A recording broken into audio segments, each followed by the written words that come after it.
자, 그럼 LG 디스플레이 무슨 이슈가 있었는지 한번 보도록 할게요. 자, 7분기 만에 흑자 전환했다. 그동안 어려웠어요. LCD 사업 때문에 너무 힘들었어요. 그런데 4분기는 더 기대될 거래요. 자, 이런 걸 봐야 돼요. 한랑 리포트가 하나 나왔는데 4분기 기대된대. 요건 의심을 해봐야 되겠죠. 그런데 리포트들이 LG 디스플레이 같은 경우에는 검색을 하면 한 8개, 7개 정도 나오는 것 같았어요. 자, 이 8개, 7개 나오는 그 리포트들을 딱 보면은 공통적으로 나오는 것들이 있어요. 아, 얘는 뭐가 좋아질 것이고 뭐 때문에 돈을 벌 것이다 라는 그런 포인트들이 있는데, 그런 것들을 여러분들이 찾아내는 것이 전 중요하다고 생각을 합니다. 그래서 4분기는 기대된다 라고 되어 있는데, 자, 글로벌 TV 수요가 지금 올라가고 있대요. 왜냐? 코로나 때문에. 역시 어찌 되었건 간에 얘도 코로나 수혜를 받게 된 거예요. 이로 인해서 OLED 신규 라인이 본격화가 되고, 이로 인해서 TV 부분이 매출이 57%가 증가가 되었대요. 역시 LG전자 하면은 전자 제품이 또 많이 잘 나가죠. 그 중에서도 LG 디스플레이가 여기서 수혜를 보게 된 거예요. 모바일 부분 매출 비중은 역시 23%가 상승이 되었대요.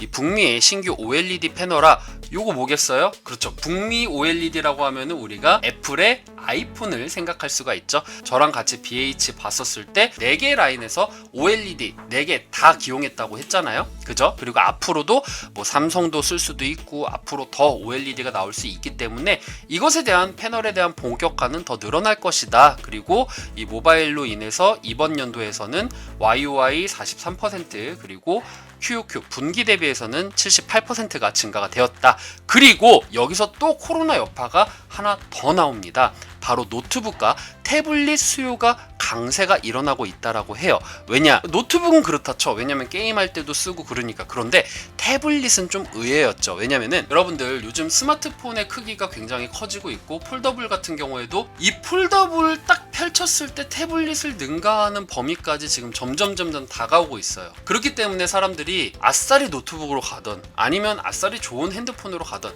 이런 양극화 현상이 일어났기 때문에 태블릿은 좀 안 될 거야. 그동안 좀 안 되기도 했었어요. 안 될 거다라고 생각을 했었는데 생각 외로 태블릿이 잘 팔렸대요. 왜? 코로나로 인해서 전 세계 학생들이 학교에 못 나가잖아요.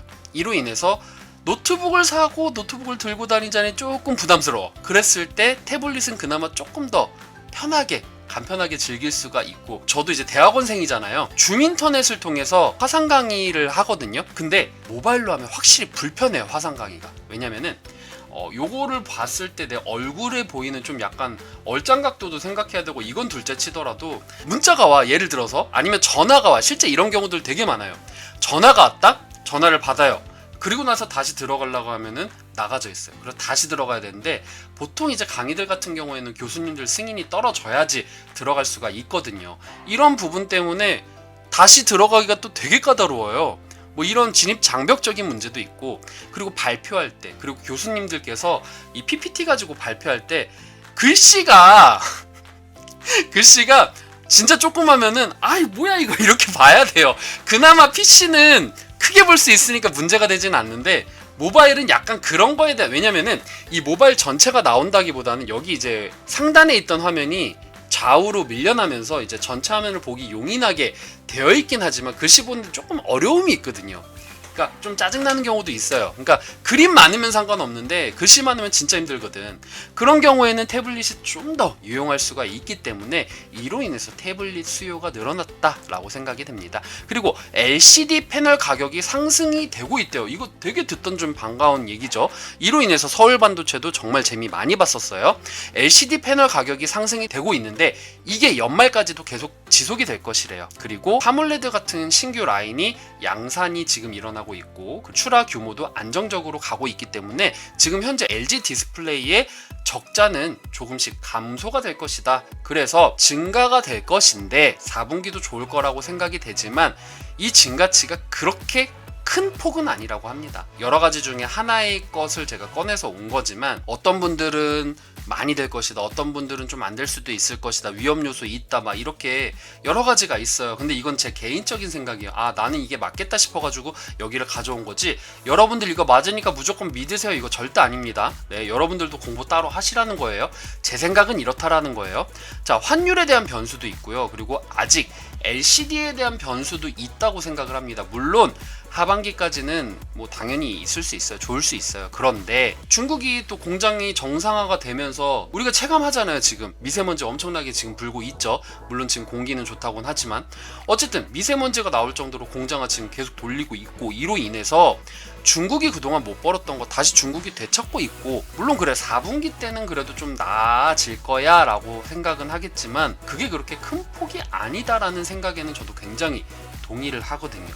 그렇기 때문에 약간은 물론 좋은 라인들도 있지만 좀 위험 리스크도 생각을 하면서 LG 디스플레이 봐야겠다라는 생각을 하게 되었습니다. 자, 그 다음 삼성전자입니다. 삼성전자 진짜 할 말 많은데요. 4분기는 좀 글쎄라는 전망들이 좀 많았어요. 어떤 애널리스트 분들은 삼성전자 좋아질 거야 라고 생각하시는 분들도 있지만 조금 어려울 수도 있을 것이다 라고 전망하시는 분들도 많기 때문에 실적 발표가 나오고 나서는 삼성전자가 물론 장이 안 좋아서 그런 것도 있지만 조금 흔들리는 부분도 있었죠. 하지만 여기를 보니까 차별화가 될 거래요. 차별화? 어떤 거지? 자, 먼저 디스플레이가 부진이 되었어요. 그리고 반도체와 전자제품은 매출이 상승이 되었다라는 거죠. 이 말은 뭐냐면은 핸드셋이, 저는 이런 생각이 들어요. 핸드셋이 조금 이런 생각이 드는데 반도체를 오히려 더 우려를 했대요. 좀 안 될 거다라고 했는데 오히려 화웨이향 재고 축적 수요가 지금 증가가 되고 있기 때문에 이로 인해서 실적이 지금 더 좋아지고 있고, 그리고 4분기 같은 경우에는 반도체 서버를 제외한 업황이 좀 반등이 될 거야. 다른 업황들, 그러니까 서버 말고 다른 거는 전반적으로 다 좋아질 거라고는 하지만 아직 이제 디램 같은 경우에는 가격 하락 구간이 있기 때문에 21년 상반기까지는 좀 봐야 되지 않을까라는 조심스러운 전망도 있었습니다. 디스플레이 같은 경우에는 4분기 성수기 효과 한번 기대해보자. 삼성 TV라던가 아니면은 뭐 모바일이라던가 이런 게 있을 텐데 OLED 물량이 가장 많이 판매가 될 것이다 라고 전망이 되고 있어요. 근데 이 OLED가 그렇게 많이 쓰이진 않은데 얘네는 QLED인데 막 이런 생각이 들긴 하죠.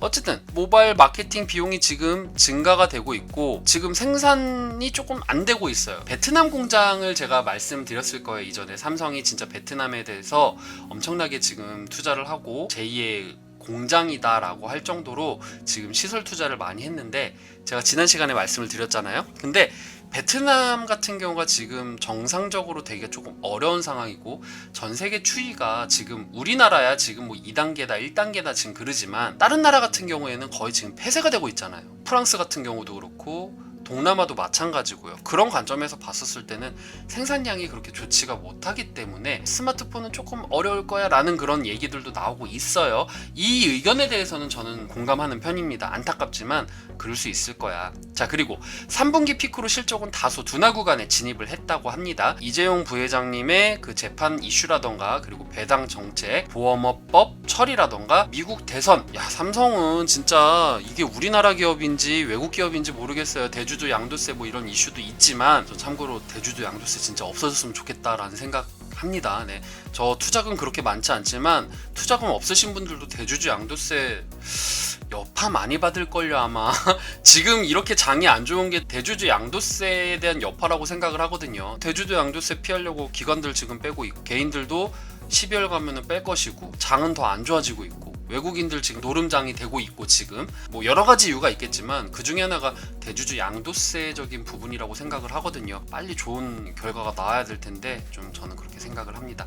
어쨌든 간에 이런 변수가 있겠지만 뭐 업계 재고 상황이라던가 뭐 내년이라던가 D램에 대한 가격이 인상이라던가 그리고 메모리 수급이 개선이 되고 그리고 배당 확대 가능성이 보이면은 전망은 더 좋아질 것이다 라는 그런 얘기를 했습니다. 그래서 올해 설비 투자가 충분하지 않았다라고 말을 했는데 근래에 이거 삼성전자 발표 나오고 나서 근래에 시설 투자가 꽤 많이 나왔죠.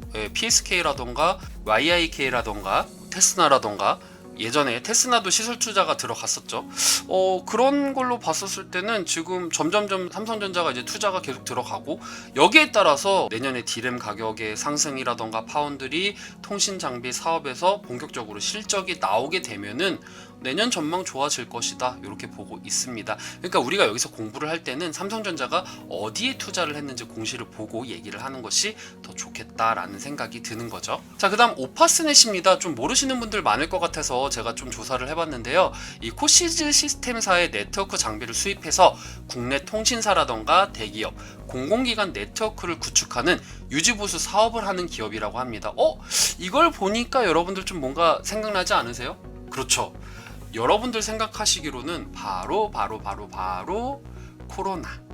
자, 제가 아까 전에도 노트북 얘기하면서 말씀을 드렸죠. 코로나 때문에 집에서 업무를 보고 그리고 집에서 공부를 합니다. 이로 인해서 솔루션이라던가 아니면 화상회의 시스템이라던가 이런 여러 가지 시스템들을 납품을 하고 이로 인해서 수혜를 많이 받았다. 즉 코로나로 인한 수요 때문에 좋은 결과를 낳지 않았나 저는 그렇게 생각을 합니다. 물론 기사에서도 이렇게 나왔어요. 리포트에서 나온 건 아니고 기사에서 있는 내용을 제가 발췌한 내용입니다.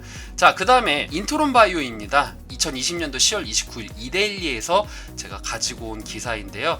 예전에 편지 봉투에서 백색 가루 테러에서 사용된 그 탄저균 10종류를 지금 다 사멸할 수 있는 기술을 확보를 했대요. 그리고 동물 항생제 대체제라던가 면역 기반 신약 연구 개발 업체인 리스큐어 바이오 사이언스가 20억 정도 투자를 할 것이다. 둘이 또 윈윈해서 좋은 결과 나올 것이다 라고 했는데, 그런데 이번 분기 때 인트론 바이오니 뭘로 돈을 벌었나 라고 봤더니 코로나 분자 진단 키트로 수익을 창출을 했다고 합니다. 역시 코로나에 대한 여파가 여기서도 나오고 있구나 라는 거 우리가 확인할 수가 있었죠.